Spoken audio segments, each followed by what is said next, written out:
Wadidaw, halo Leo. Berjumpa kembali dengan marga anime di sini.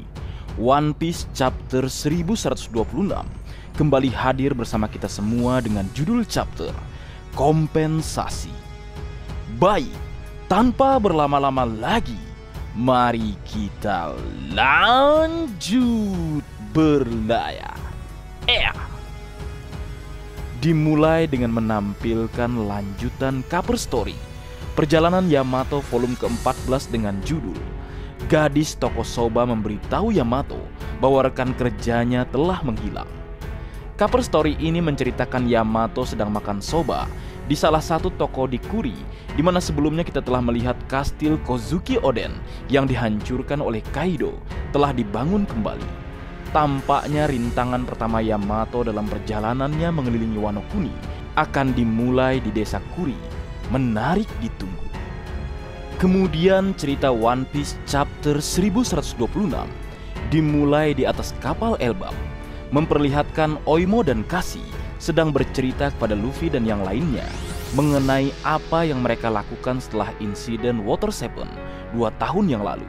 Diketahui bahwa Oimo dan Kasi datang ke Little Garden untuk bertemu dengan kapten mereka, di mana di chapter kali ini kita mendapatkan informasi jika Dory dan Brogy tetap bertarung satu sama lain walaupun senjata utama mereka telah hancur saat menggunakan Hakkoku 2 tahun yang lalu. Kedatangan Oimo dan Kasi 2 tahun yang lalu untuk menyadarkan Dory dan Brogy bahwa mereka tidak akan pernah bisa menyelesaikan pertarungan mereka sampai mati tanpa senjata. Jadi mereka meyakinkan bos mereka untuk kembali ke Elbap dan mendapatkan senjata baru terlebih dahulu sebelum melanjutkan pertempuran. Mendengar perkataan Oimo dan Kasi, Nami pun bertanya apakah mereka saat ini masih melanjutkan pertarungannya. Dory dan Brogy yang mendengarkan hal tersebut kemudian menjawab, "Ya, tentu saja." Lalu Usopp yang berteriak, "Hei Nami, apa kau tidak belajar apapun dari Little Garden?" Mendengar perkataan Usopp, Luffy pun tertawa dan berkata, "Kau beritahu dia, Usopp." Wadidaw, sifat kasatria Usopp tampaknya sudah mulai tergambarkan di arc kali ini. Marga anime tidak sabar melihat Usopp saat dia menjadi seorang kasatria seperti yang dia impikan pada chapter 100. Kita juga dapat mengetahui peran Oimo dan Kasi 2 tahun yang lalu begitu besar karena berhasil membujuk Dory dan Brogy kembali ke Pulau Elbap. Dan hasil ini sukses membuat Dory dan Brogy kembali memimpin bajak laut raksasa setelah sekian lama. Wadidaw. Kemudian berlanjut. Saat perayaan berlangsung, Sanji kemudian berbicara dan mengatakan yang mereka minum cukup kuat. Salah satu raksasa mengatakan kepadanya bahwa itu adalah absin yang disebut peri hijau dan mereka harus berhati-hati karena itu bahkan menyebabkan halusinasi. Lalu adegan berpindah ke tempat Jewelry Bonnie dan Kuma berada, di mana terlihat Jewelry Bonnie duduk di pangkuan Kuma dan berkata sekarang kita akhirnya bisa menyaksikan cakrawala bersama-sama ayah. Di mana terlihat senyuman di wajah Kuma setelah Bonnie berbicara kepadanya. Menarik. Kemudian adegan kembali berpindah, kali ini di Pulau Galter, tempat Bartolomeo membakar bendera Akagami no Shanks pada cover story chapter 875. Di mana pada halaman ini terlihat Bartolomeo dikalahkan oleh bajak laut Shanks atas perbuatan yang Bartolomeo lakukan sebelumnya. Kita dapat melihat Bartolomeo dan krunya terikat dan berlutut di hadapan Shanks. Lalu kemudian Akagami no Shanks berbicara jika dia tidak akan memaafkan atas hal ini, kekuatan bendera bajak laut rambut merah akan jatuh dan semua pulau serta teman-teman yang benderanya berkibar akan berada dalam bahaya. Mendengar hal tersebut, Bartolomeo kemudian menangis kepada Shanks dan berkata, "Kau benar. Aku benar-benar minta maaf, aku bahkan tidak memikirkan itu. Aku hanya bertindak bodoh karena ketidaktahuanku," ucapnya. Lalu Honggo pun kemudian muncul dan memberikan Bartolomeo sebotol kecil minuman. Dan Honggo kemudian berbicara, "Ini adalah racun yang sangat mematikan. Kau punya waktu 1 bulan untuk membuat Luffy si topi jerami meminumnya. Siapapun yang meminumnya akan mati karena rasa sakit yang luar biasa dengan darah yang mengalir keluar dari tubuhnya. Bosmu harus bertanggung jawab atas apa yang telah kau lakukan." Mendengar perkataan Honggo tentang Luffy bajak laut, Bartolomeo kemudian berkata, "Itu terlalu kejam. Luffy dan senpai lainnya tidak ada hubungannya dengan ini."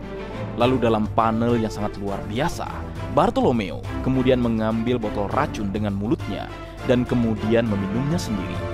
Kemudian bajak laut Bartolomeo berteriak, "Tidak bos, kau akan berlumuran darah dan mati." Lalu Bartolomeo menjawab, "Beginilah seharusnya. Luffy Senpai tidak memberikan bendera atau cawan saudaranya untuk kita bawa. Kita hanya mengambilnya sendiri. Jadi itu tidak ada hubungannya dengan Luffy Senpai. Aku tidak mau sedetik pun waktu berharga para senpai terbuang sia-sia untuk orang seperti kita. Ini hanyalah insiden lain dari seorang bajingan yang dengan bodohnya menantang seorang Yonko dan membayar harganya. Hampir tidak layak diberitakan. Dan Luffy Senpai adalah orang yang akan menjadi raja bajak laut," ucapnya. Kemudian tanpa Bartolomeo sadari, Akagami no Shanks dan krunya telah meninggalkan mereka. Dan di saat yang bersamaan, Going Luffy Senpai berlayar menjauh dari pulau dengan kecepatan penuh. Bartolomeo memberitahu Gambia bahwa dia berpikir bahwa Shanks adalah pria yang menakutkan karena status Yonko-nya, tetapi sekarang dia telah menemukan Shanks sangat naif. Pada saat yang bersamaan, kita dapat melihat Shanks tersenyum di Red Force. Kemudian Ben Beckman mendekat dan berbicara dengan Shanks sambil berkata, "Kenapa kamu cengengesan, bos?" Lalu Shanks menjawab, "Saya merasa senang sekali saat tahu Luffy punya seseorang yang sangat peduli padanya."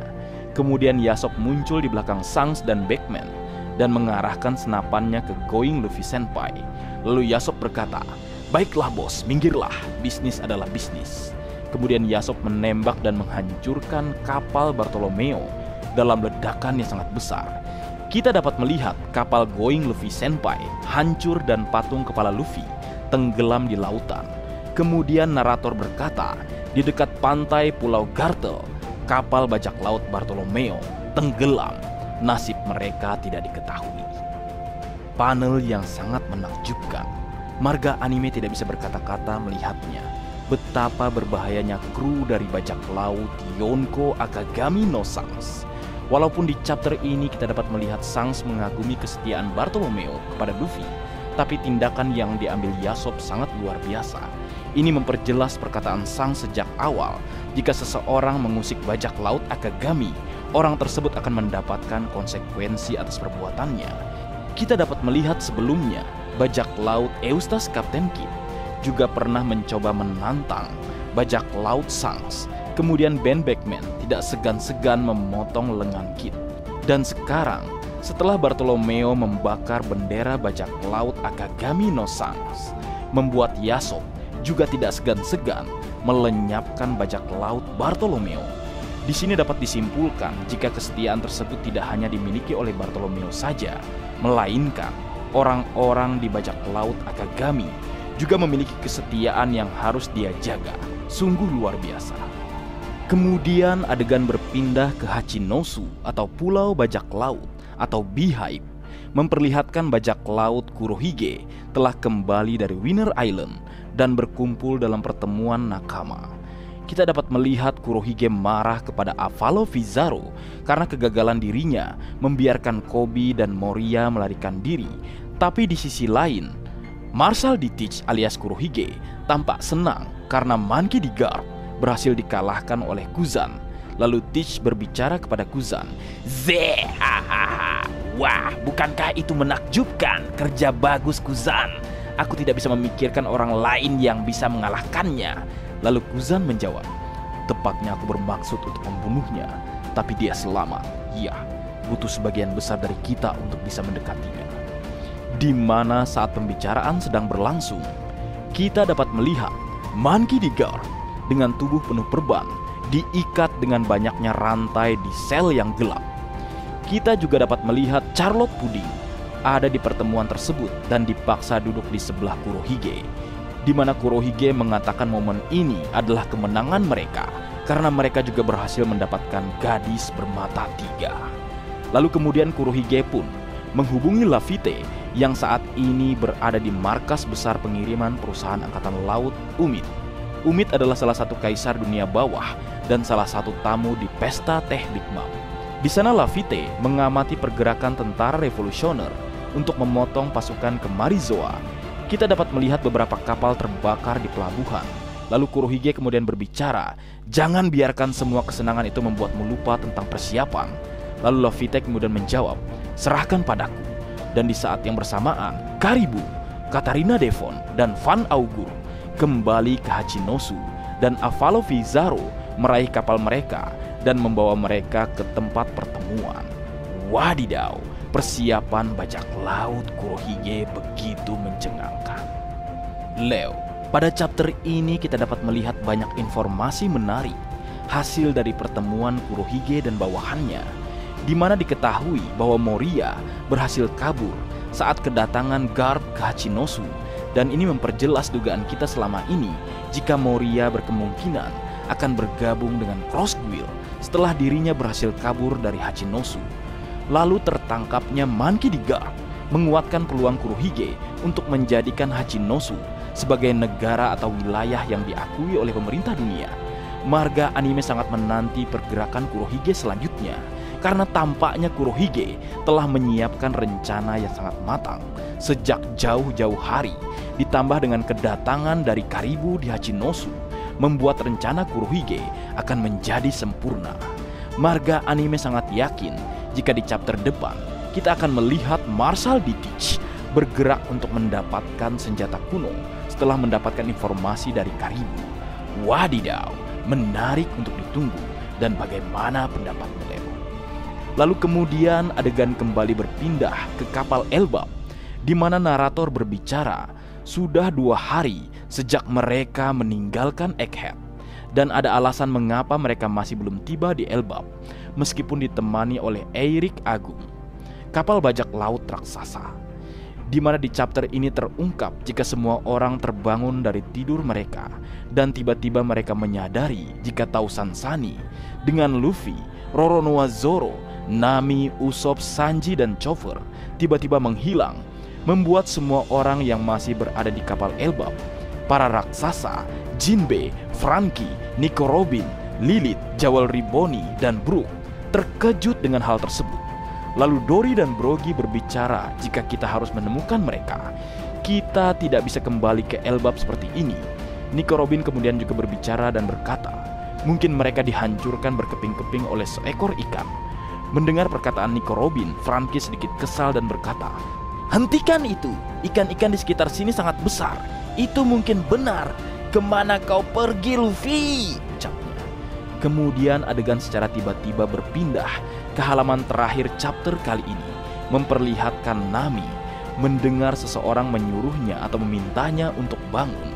Mungkin itu Luffy, tapi kita tidak bisa melihat orang itu di chapter kali ini, di mana kita melihat Nami secara tiba-tiba terbangun dengan kostum prajurit Viking di ruangan besar yang terbuat dari potongan-potongan Lego. Lalu narator berbicara, tempat apa ini? Petualangan baru menanti, dan One Piece chapter 1126 ditutup. Wadidaw, ending yang sangat membingungkan dan menjadi pertanyaan bagaimana bisa Nami, Luffy, dan yang lainnya bisa menghilang. Apakah ini ada hubungannya dengan pria misterius yang telah menunggu kedatangan Luffy ke Elbap? Karena tampaknya posisi Nami saat ini berada di Elbap, atau apakah orang yang menculik Nami ini adalah Pangeran Loki yang ingin menjadikan Nami sebagai seorang istri layaknya Lola di masa lalu? Menarik ditunggu. Dan yang menariknya lagi, Nami terbangun di sebuah ruangan yang terbuat dari potongan-potongan Lego. Ini mengingatkan kita dengan sebuah cover story di masa lalu. Oda Sensei memang luar biasa.